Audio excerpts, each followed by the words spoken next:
A life changed by a dream. A heart-stirring short story in the quiet haze of a sleepless midnight. 17-year-old Eli dozes off on the subway ride home and slips into the most vivid dream he has ever had. He's standing on a sun-drenched stage, a sea of thousands of faces beaming up at him, their applause crashing against him like warm, thunderous waves. In his hands is a guitar he's never played, a sleek, dark wood acoustic that feels like an extension of his own body. Yet his fingers, usually clumsy and unsure, dance across the strings as if they've known the song for a lifetime, coaxing out a melody that is both powerful and achingly familiar. A single lyric, a line he's never written but knows by heart, echoes in his chest with the force of a revelation. Don't wait for the world to hand you a microphone, build your own stage. The music swells, the crowd roars, and for the first time in his life, Eli feels utterly, completely, and unapologetically himself. It's a feeling of pure, unadulterated belonging. A connection so profound it feels more real than reality itself. He wakes with a violent jolt as the train screeches into his stop, a metallic shriek tearing him from the dream's embrace.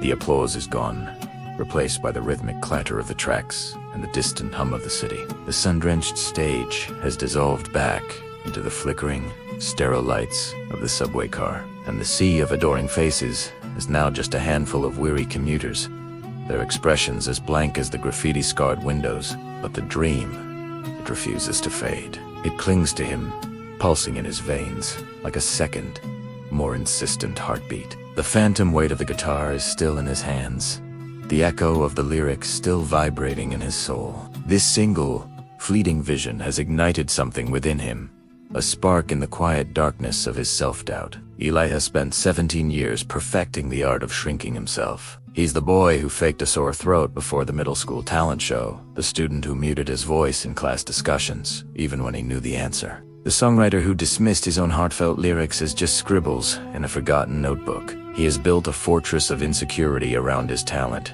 convinced that his voice was meant to remain unheard, his songs destined to gather dust. But the dream is a relentless ghost.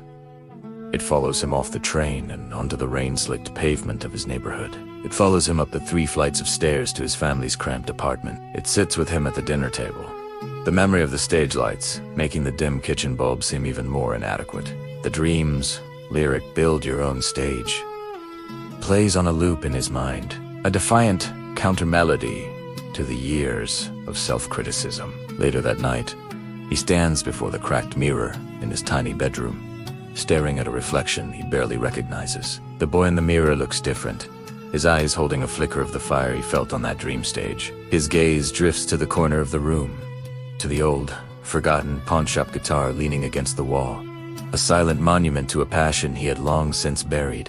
It was a birthday gift from his grandfather, played for a week and then abandoned out of fear. But tonight, it looks less like a failure and more like a dare. With a deep breath that feels like both a surrender and a declaration of war, it picks it up. The layer of dust feels like a physical representation of his neglected dreams. He wipes it clean. What starts as timid, hesitant strums, the notes clumsy and out of tune, slowly blossoms into something more. The initial frustration gives way to a quiet determination. He spends hours hunched over his phone, watching YouTube tutorials, his fingers aching as he forces them into unfamiliar chord shapes. The soft plucking turns into late-night writing sessions, a torrent of raw, honest verses spilling onto any surface he can. Fine-creased napkins from the diner where he works part-time, the back of old homework assignments, and frantic thumb-typed notes on his phone.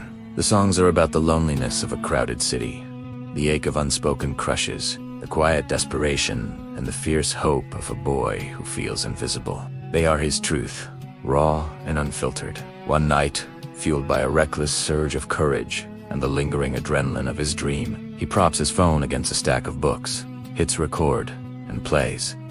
The video is grainy, the single lamp in his room casting harsh shadows across his face. But the voice that emerges is something else entirely. It's not polished or perfect. It cracks with emotion, wavers with vulnerability, but it's undeniably real.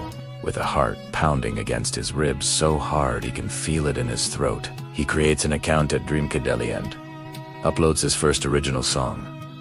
He expects nothing. A few sympathetic views from friends, maybe a polite comment. Instead, something in his raw, unfiltered voice cracks the internet wide open. The view counter, at first crawling, begins to sprint. It climbs from dozens to hundreds, then thousands, then tens of thousands. Comments flood the video, a deluge of digital validation from strangers across the globe. This kid just saved my night.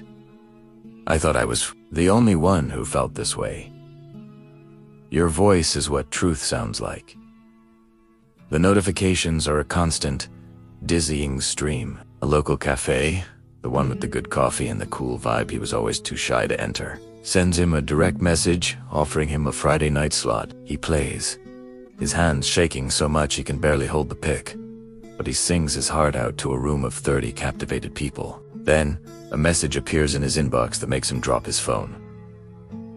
It's from an A&R scout at an indie record label. The DM is short, simple, and changes everything. More songs are written, a demo is recorded, a contract is signed. It's a whirlwind of motion after years of standing still. Months later, he finds himself standing backstage, not in a dream, but in the sold-out hometown theater he used to walk past on his way to the subway. As he steps into the spotlight, the roar of 5,000 voices hits him, and in that deafening, beautiful noise, they are singing his chorus back to him, the words he once scribbled on a napkin in the middle of the night. The subway kid who once felt so invisible is now the center of their world, his voice the anthem of their evening.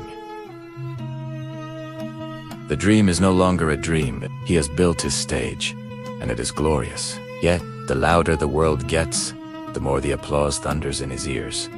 The clearer the dream's silent warning becomes. He remembers the feeling on that dream stage. It wasn't just about the fame. It was about the honesty of the music, the purity of the connection. Fame can amplify a voice, but only courage keeps it honest. The industry begins to close in, its machinery well-oiled and seductive. Producers want to sand down the rough edges of his voice, auto-tune the beautiful imperfections that made people fall in love with him in the first place. Songwriters are brought in to pen radio-friendly hits that feel hollow and foreign on his tongue. Marketing teams suggest a new image, a more polished, less subway kid persona. The temptations of quick, easy fame and the allure of polished, profitable lies creep in from all sides. They promise bigger stadiums, brighter spotlights, a level of success that makes his current reality seem small. Eli is faced with a profound choice, one far more terrifying than uploading that first video. Will he chase the blinding spotlight they offer,